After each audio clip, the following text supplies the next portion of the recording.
Okay. I'm sure some of us have heard the little Sunday school song, "Be careful, little eyes, what you see, and be careful, little ears, what you hear." What we see and hear will always have some kind of effect on our life and how we see or think, especially the things that we fear. What we fear is really important to us. It affects kind of our entire life and how we look at the world. The lesson that I learned was don't underestimate your fear. It was Halloween. It was dark.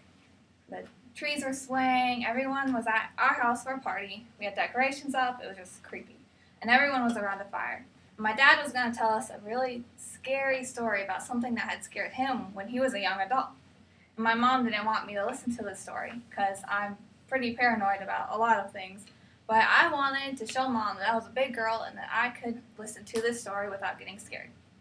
And the story was about these grave robber people who went to this island and they're supposed to steal some stuff. And well, this lady said this chant to one of the graves and all these zombies came up. They ate the people and then they got on a boat and they were headed to New York. And the movie thing was over. And just the thought of that something bad could happen that people aren't aware of was enough to really scare me. And, my mind was kind of boggled just thinking of dead things coming back to life. So I had nightmares for that entire month. I could not sleep. I actually had to sleep in my mom's room. And this is like middle school.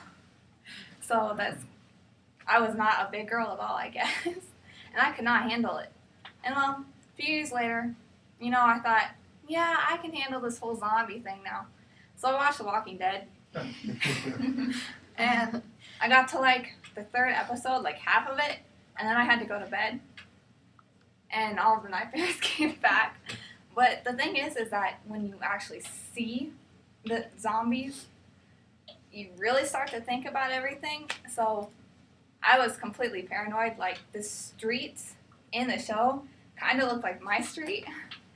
So when I would get out of bed and I have to turn on the lights because, it's really early in the morning and I have to get up and go to school, I would not turn on the light because in the show you're not supposed to do anything that will attract the walkers. And I was so freaked out because I thought, oh, they might be outside our window.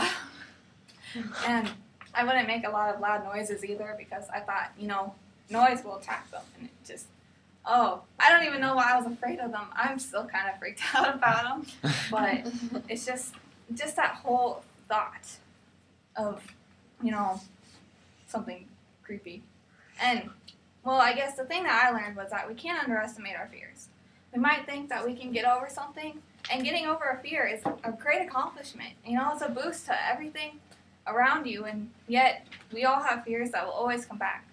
I think you guys should learn that a fear will always protect you. People can become afraid because of something, and then they have a heart attack and they die. And, well, fears will always be really important to us. And I really hope that you guys will always understand that what we see and what we hear will always have a big impact on us.